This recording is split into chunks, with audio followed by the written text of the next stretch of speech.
Walking with Jesus has been the greatest thrill I've ever known.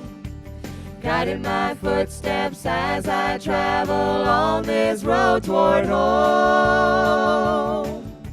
Holding my hand lest I should stumble on this gospel way. Yes, I'm walking with Jesus, we shall reach home someday. Yes, I'm walking with Jesus to that land so fair. Saints will be singing, joy bells are ringing when we all get there. Crowns will be given if we are living for Him every day. Yes, I'm walking with Jesus, we shall reach home someday.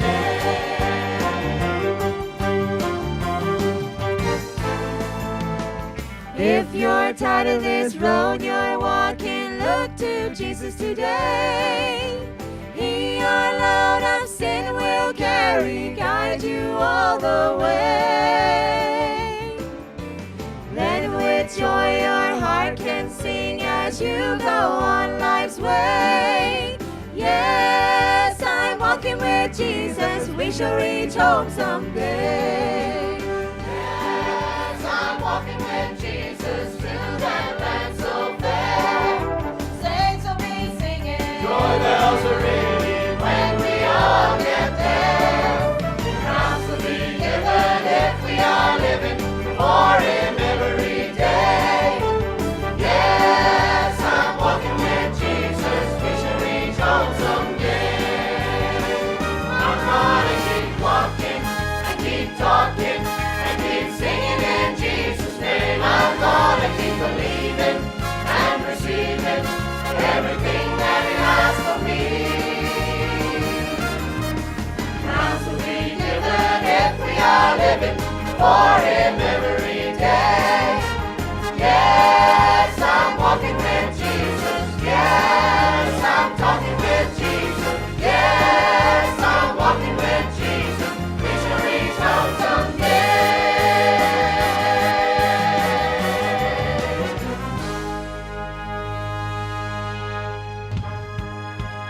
I'm gonna keep walking and keep talking and keep singing in Jesus' name. I'm gonna keep believing and receiving everything that He has for me. Crowns will be given if we are living for Him every day. Yes, I'm walking with Jesus. Yes, I'm talking with Jesus. Yes, I'm walking with Jesus. We shall reach home someday.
just begin to sing love's sweet story. It's a song of the angels cannot sing. I'm redeemed by the blood of my Savior, and 10,000 years or more I praise His name. 10,000 years will just be started. 10,000 years we've just begun. The battle is over, and the victory's been won. Victory's won. And redeemed I stand over in the promised land. With the mighty blood more strong, I will sing redemption songs. 10,000 years, and we've just begun. We've just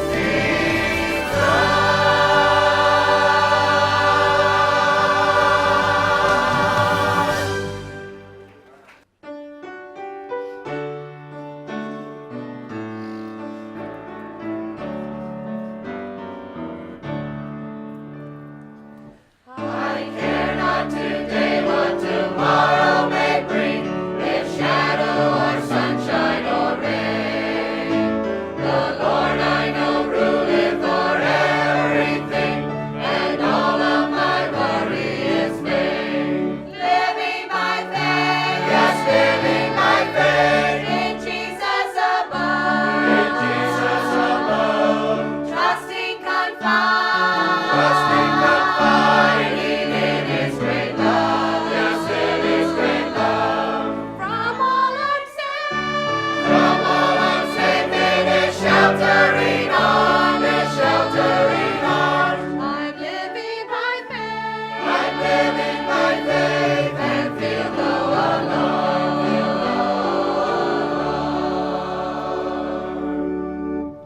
Though tempest may blow and the storm clouds arise, obscuring the brightness of light, I'm never alarmed at the overcast skies. The Master looks on at the shrine. Living by faith, yes, living by faith, in Jesus above, in Jesus above, trusting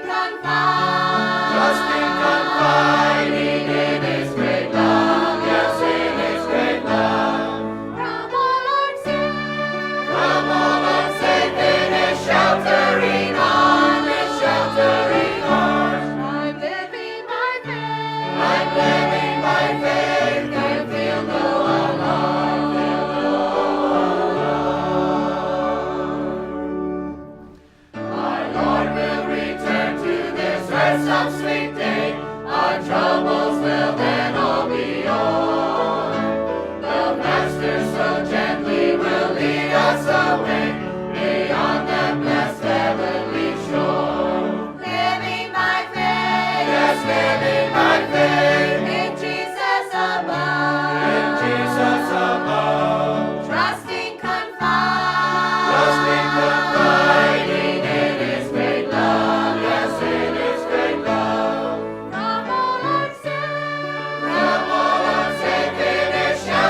our tribute bring. Worthy is the Lamb we will ever sing when we enter glory land. Our Lord is leading us to glory. Oh, so wonderful is He. Wonderful is He. Wonderful is He. Leading us to realms of glory, singing as we go. Making known the love that made us free forever. Wonderful salvation He is offering to all. Our Lord is offering to all. He is offering to all. Wonderful is He who leads us lovingly above. Wonderful, wonderful, wonderful is He.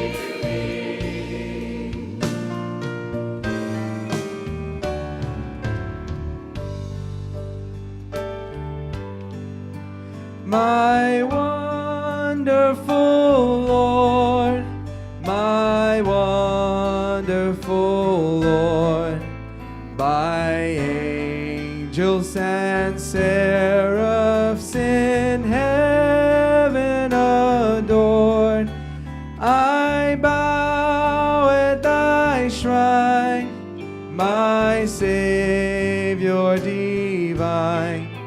My wonderful, wonderful Lord, I bow at thy shrine, my Savior divine, my wonderful, wonderful Lord.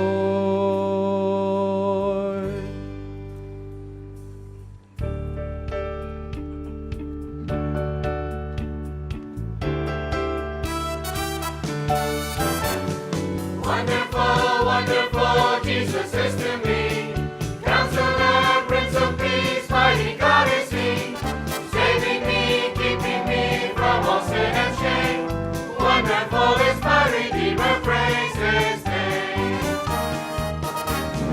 Wonderful, wonderful, Jesus is to me. Counselor, Prince of Peace, mighty God is He. Saving me, keeping me from all sin and shame. Wonderful is my Redeemer, praise His name. Wonderful is my Redeemer, praise His name.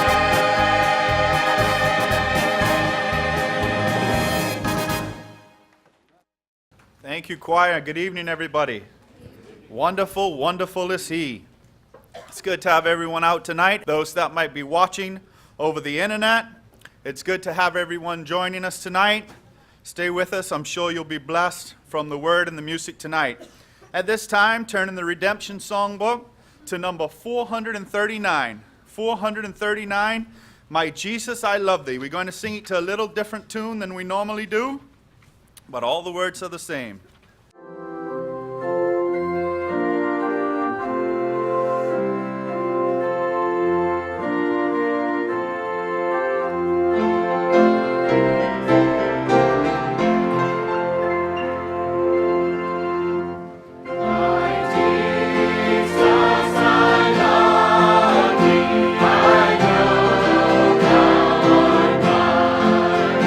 For thee all the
singing. At this time, we're going to have a quartet, Yes I Know, followed by a solo, You Are, I Am.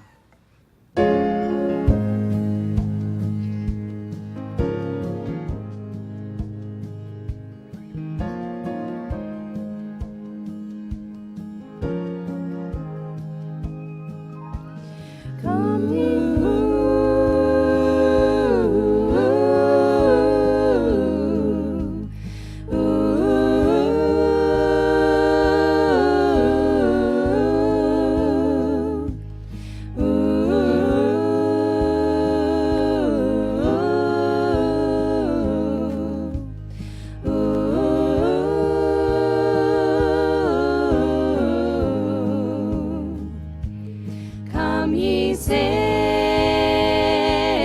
lost and lonely, Jesus' blood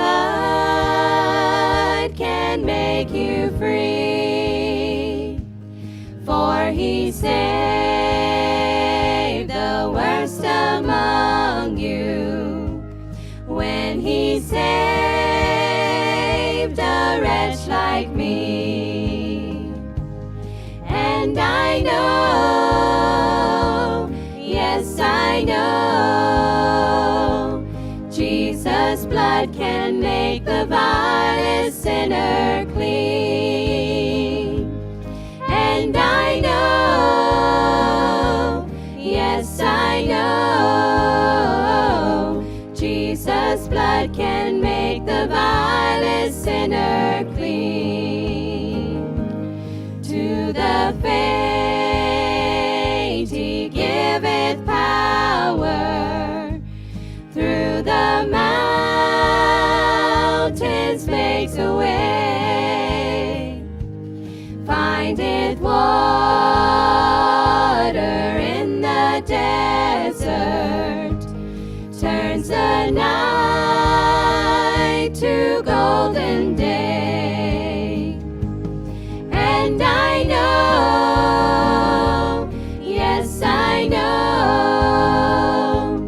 Jesus' blood can make the vilest sinner clean. And I know, yes I know, Jesus' blood can make the vilest sinner clean. In temptation he is near thee, holds the powers of hell at bay, guides you to the path of safety, gives you grace for every day. And I know, yes I know, Jesus' blood can make the vilest sinner clean. And I know, yes I know, Jesus' blood can make the vilest sinner clean. Oh, Jesus' blood can make the vilest sinner clean. Yes, Jesus' blood can make the vilest sinner clean.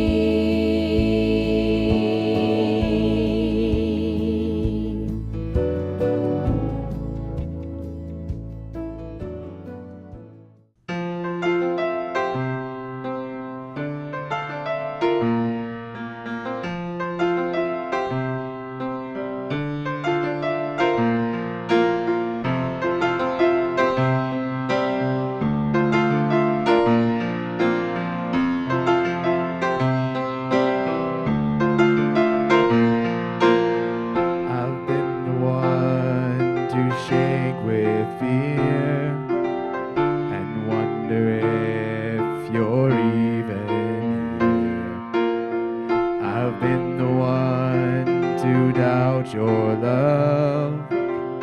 I've told myself you're not enough. Oh, oh, oh.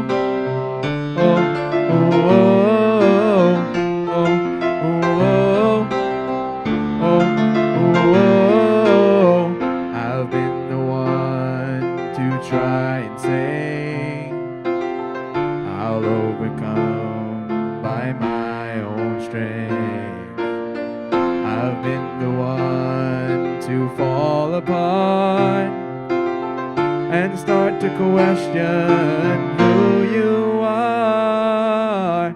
You're the one who conquers giants. You're the one who calls out kings. You shut the mouths of lions.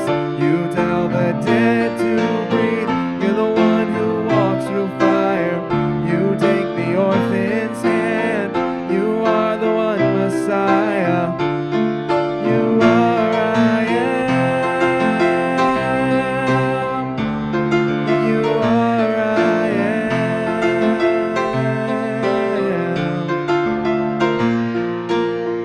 I've been the one held down in chains beneath the weight of all my shame.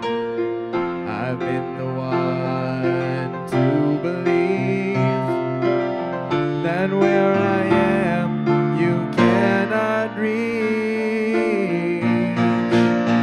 You're the one who conquers giants. You're the one who calls out kings. You shut the mouths of the lions.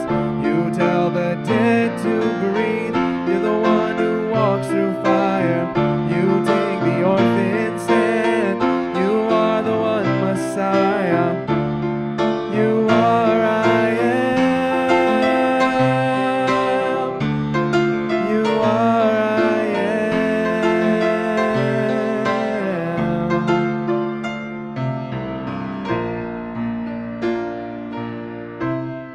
The veil is torn, and now I live with the Spirit inside.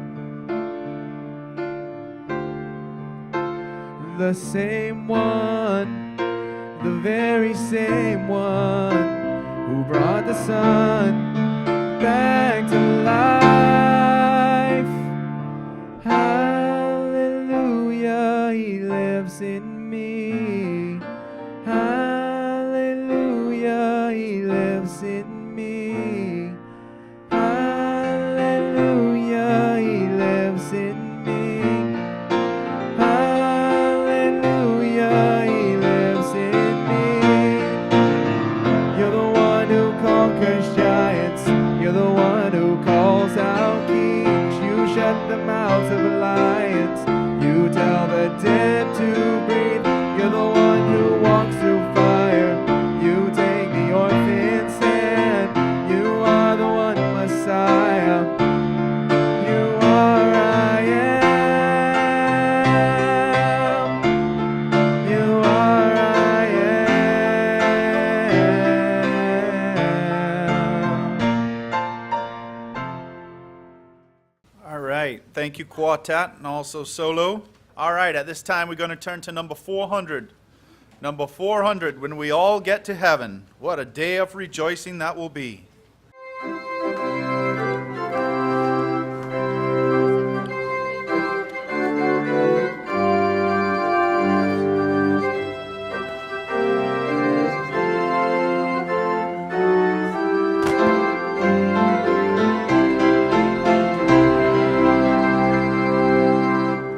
Sing the wondrous love of Jesus, sing His mercy and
Amen. That was some good singing. We shall tread those streets of gold. Amen. If you're here and you know the Savior tonight, one of these days we're going to walk the streets of gold. If you don't know Him, come to know Him before it's forever too late. At this time, the choir's coming with their last selection, I'm Still Amazed.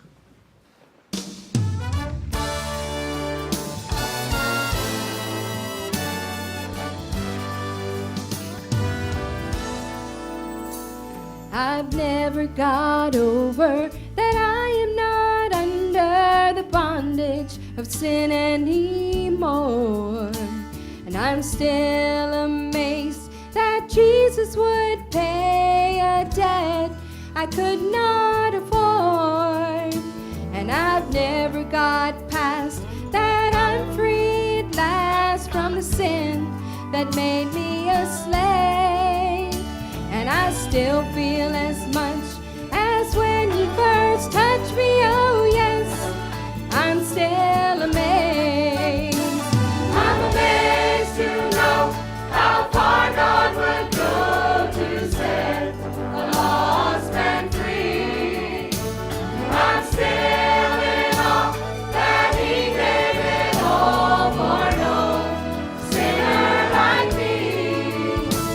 I've never got over that this King would shoulder my sin and all its disgrace. Yes, Calvary still gives me a thrill. Oh yes, I'm still amazed. I'm amazed this stranger would accept a manger in trade for a kingly throne. And I'm still at a loss why He take the cross instead of a street of pure gold. He's the only King who gave everything in exchange for a cold, dark grave. And I still love to ponder this God-given wonder. Oh yes, I'm still amazed. I'm amazed to know how far God would go to set the lost man free. I'm still in awe that He gave it all for no sinner like me. I've never got over that this King would shoulder my sin and all its disgrace. Yes, Calvary still gives me a thrill. Oh yes, I'm still amazed. I've never got over that this King would shoulder my sin and all its disgrace. Yes, Calvary still gives me a thrill. Oh yes, I'm still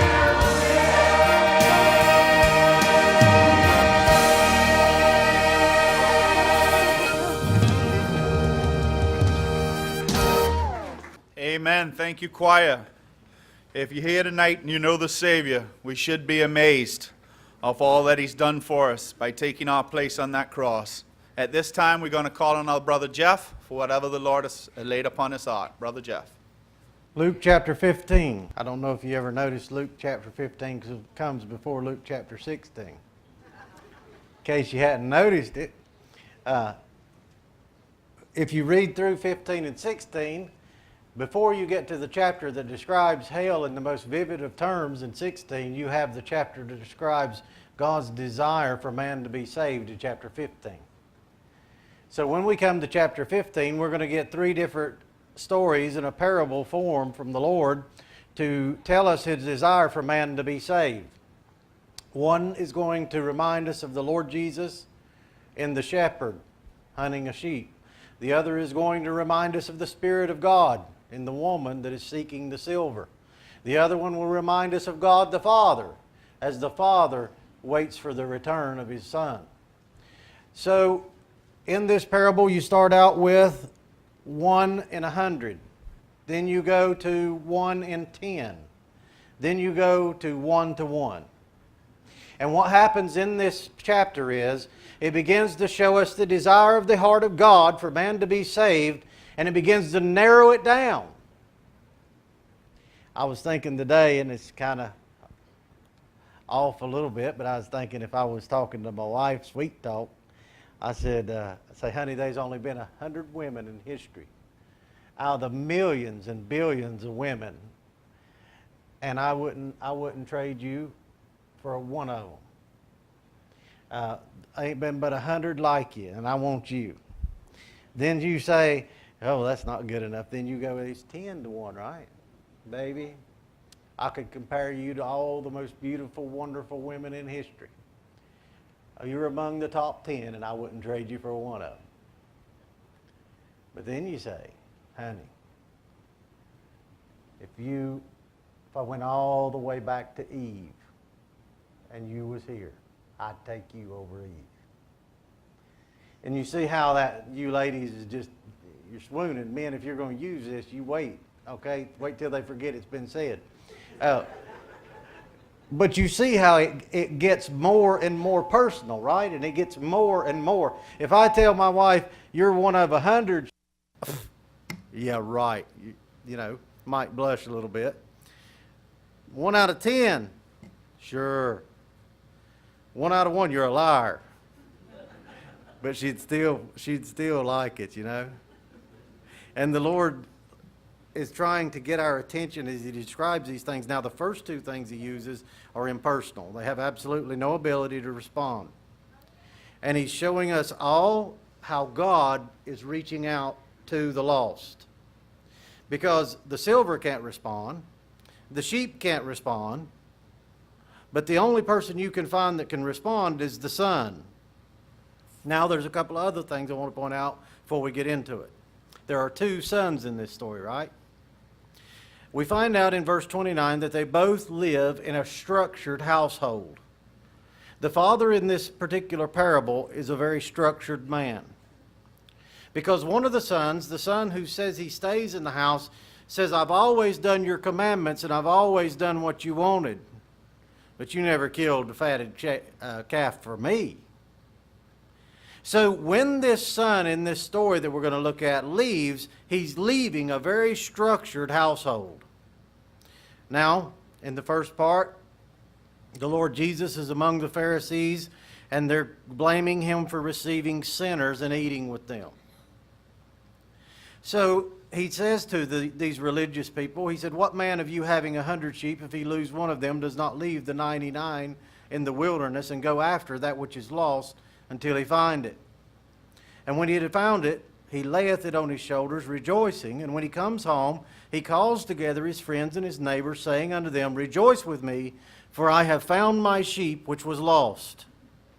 So in our first one, we have a man who has lost 1 out of 100 sheep. Now, in this particular part of the parable, you have the possibility of lost prosperity, okay? You lose 1 sheep out of 100. If you've got 100 sheep and that's your livelihood and you lose 1 out of 100, there's a pretty good chance you're going to lose money, okay? There ain't just a pretty good chance, it's guaranteed you're going to lose some money. So you're going to lose some prosperity. When you lose a piece of silver, you're not just losing prosperity. This woman had 10 pieces of silver. She's losing profit. She's losing savings. She's losing money she had laid up. And when you get to the Son, you're not just losing profit and you're not just losing savings. You're losing the very one for which you put aside all profits and all savings. So as God brings us closer to the understanding of how he feels about the lost soul, he is drawing our attention closer and closer to humanity. And as it starts with this sheep, the Bible presents the Lord as the good shepherd. And when it presents him as the good shepherd, he says the good shepherd lays down his life for the sheep. Hirelings will flee. But the Lord Jesus says, I will lay down my life for my sheep. So as the good shepherd, he lays down his life. As the chief shepherd, he leads his sheep. And as the great shepherd, he keeps or preserves his sheep. So here we have the shepherd representing, reminding us of the Lord Jesus Christ, the one who leads his sheep, the one who dies for his sheep, the one who goes after that which is lost so that he might lay it on his shoulders and preserve it. What a pretty picture of salvation, right? It's beautiful. He comes to us in our lost condition. He finds us in our lost condition. Men and women, we are not seeking after God, but thanks be to God, God is seeking after us. Everyone that ever seeks after God has first been sought of God. But the Lord Jesus said, if the Son of Man be lifted up, he will draw all men unto him. Not a few, not some, not an elect group, all men. So here we have the Son, the Shepherd, the Son of God, coming to get that lost sheep. He sees the value. He sees what that sheep is worth. And even though it's lost, all we like sheep have gone astray. We have turned everyone to his own way, but he has laid on him the iniquity of us all. Sheep are dumb. A sheep is one dumb animal. You let him walk, you let him eat grass, he'll eat grass till he falls off a cliff. You let him keep going, and he'll walk out by himself till the wolves eat him. But the Lord Jesus, knowing our tendency towards sin, knowing not only our tendency but our sin nature, he came to find us. He came to draw us. Now, one thing that happens next, now you'll find that as you go through this, the desire increases as the number decreases. The Lord Jesus is showing us the desire of God for the lost soul, and as the number decreases, as you go from 100 to 1 to 10 to 1, the desire will increase. And notice now, when he ends this in verse 7 concerning these 99 and the one which is lost, he says, joy shall be in heaven over one sinner that repenteth, more than over 99 just persons which need no repentance. In every aspect of this parable, repentance is involved. Even though you can't see there is no moral character in a sheep, when the Lord Jesus is describing what he is talking about, this is not just talking about sheep. He says, I'm telling you a story that is talking about something more. On the part of that person, there has to be repentance.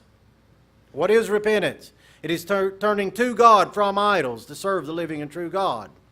It is turning from the world to God and believing on the Lord Jesus Christ. And here he says, in verse 8, he says, either what woman having 10 pieces of silver, if she lose one piece, does not light a candle and sweep the house and seek diligently till she find it? And when she has found it, she calls her friends and her neighbors together, saying, rejoice with me, for I have found the piece which I had lost. Likewise, I say to you, there is joy in the presence of the angels of God over one sinner that repenteth. So even though we're looking at the God who searches, we're also looking at the sinner who repents. There's two sides to it. The Lord Jesus came to seek and to save that which is lost. The Spirit of God, the Bible says, he will draw us to himself. He will reprove the world of sin, of righteousness, and of judgment. That the Lord Jesus says, when I go, he will come. I will come unto you. And in that drawing, in that light revealing power of the Spirit of God, there is a light shined upon the heart, but the heart must respond in repentance toward God, in changing of a mind, in changing of a heart, in changing of all that you are. Understand that. Repentance is not just I change my mind. If you look in the Bible at the word repent, it's metanoia, and it means to have a change of mind. But if you look in the Bible at every case of repentance, you'll find that it talks about changing of the mind. It talks about changing of the heart. It talks about changing of the direction. It talks about the changing of the life. It means that when I find that Christ has died for me, he is buried and rose again. When I come to him for salvation, I come to him for all of that. I come with a change of mind. No longer my will, but his. I come with a change of direction. I no longer want to live in my sins. I want the Savior. I come with a change of direction, a change of everything that I am. So I ask you tonight, have you ever repented? Have you ever turned to God? And the young people here is just nervous, right? You say, I got saved at 4 years old. I don't know. Well, I can promise you, whether you know it or not, you did. Because you were born in sins and iniquities. And whenever you trust Jesus Christ as your Lord and Savior, you had to realize that you were a sinner and you needed to be saved. You might not have understood all that sin was, but you understood you needed the Savior because you were a sinner. That's repentance in its simplest form. So here, as God brings this to us, there is this joy in heaven over one sinner that repents. There is this joy in the presence of the angels of God over one sinner that repents. You notice the change in the wording? Now we're getting not only closer and closer to heaven, we have now come into the very presence of God. Who's in the presence of the angels? God is. We're not just seeing joy in the heavenlies. We're seeing joy in the heart of God over the sinner that repents. Now, what had happened when that woman who is representative in this story lost that silver? I told this parable one time at a place I worked with quite a few poor children, and I mean poor. I grew up poor. I lived off of mayonnaise sandwiches for a while. I don't want no mayonnaise sandwiches, by the way, if you're going to make me some. I'll take the ham and cheese or the cheese and ham, but don't give me the mayonnaise sandwich. Some of y'all know what I'm talking about. But I was talking to the kids and I says, what if your mama had $1,000? And their eyes got big as quarters, you know. $1,000, man, that's more money than they've ever seen.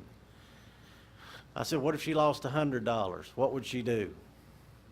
And I got all kinds of answers. Them youngins was all excited. They said she'd hunt everywhere to find that money. She'd push everything in the house apart, tear it apart to get to that money. And here's this woman who has all that we see is 10 pieces of silver.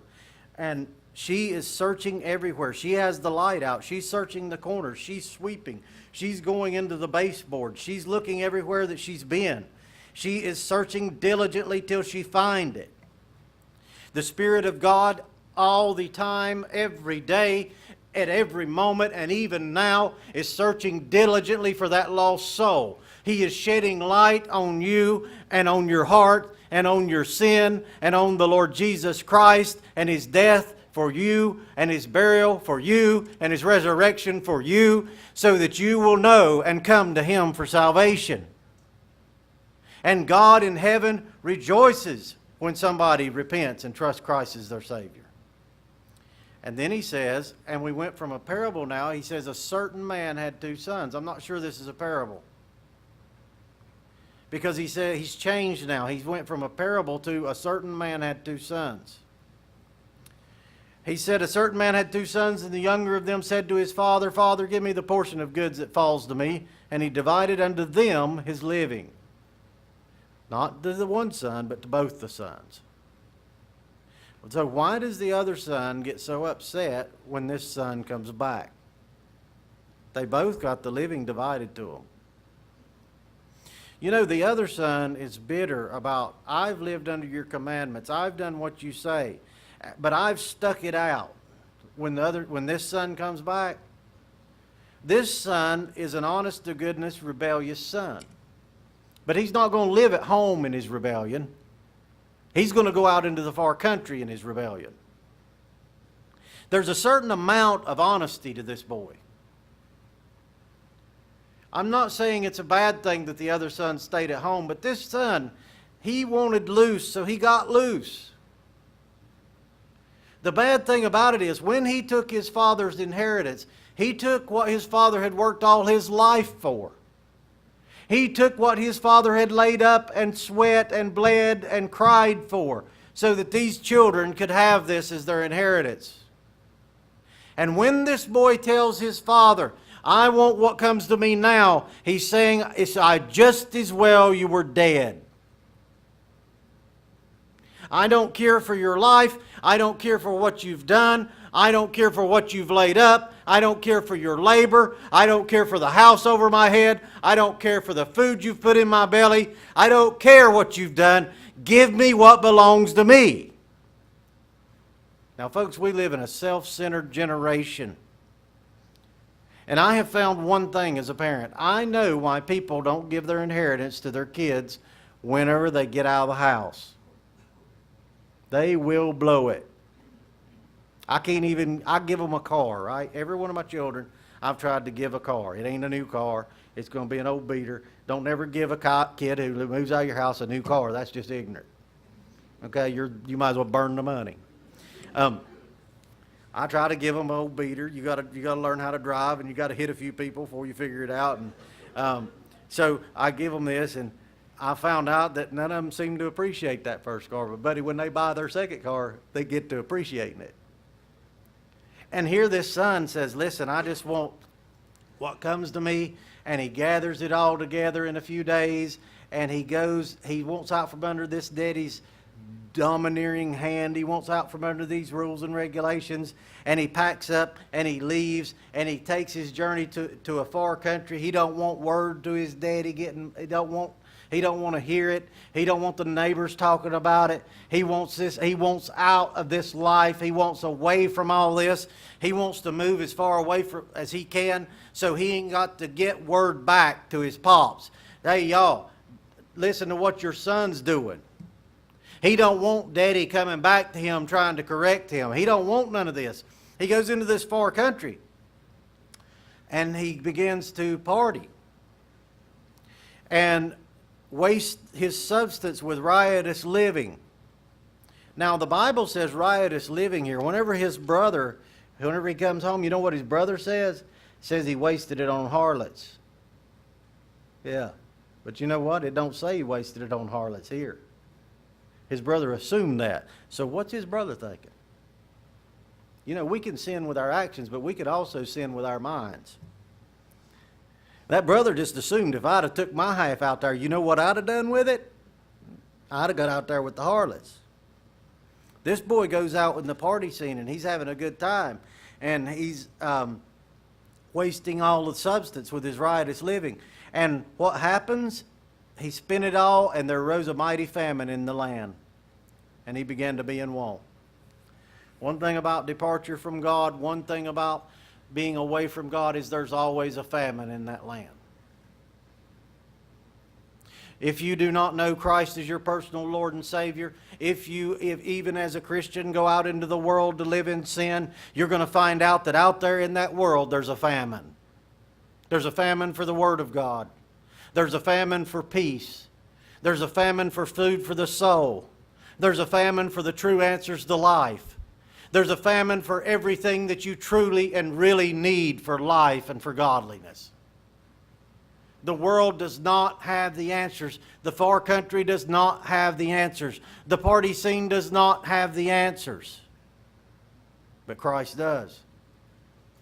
He goes out there and he begins to be in want, and the next thing you know, he joins himself to a citizen of that country, and he sent him into his fields to feed swine. This fellow no longer has control of his life.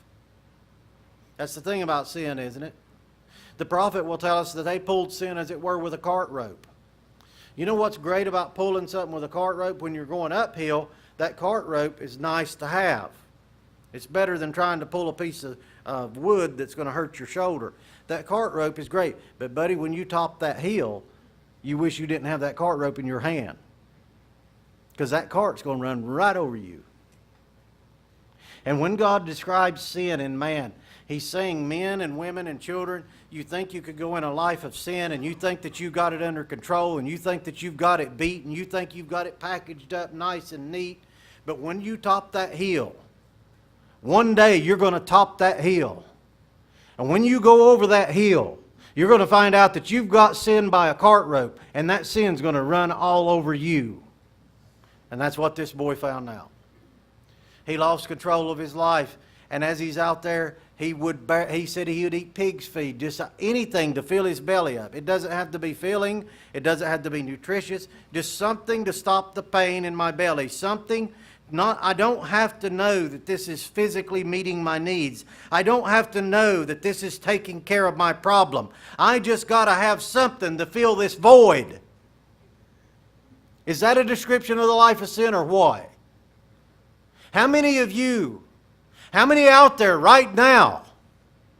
They're no longer looking for sin to make pleasure in their life. They're just looking for something to fill the void in their life.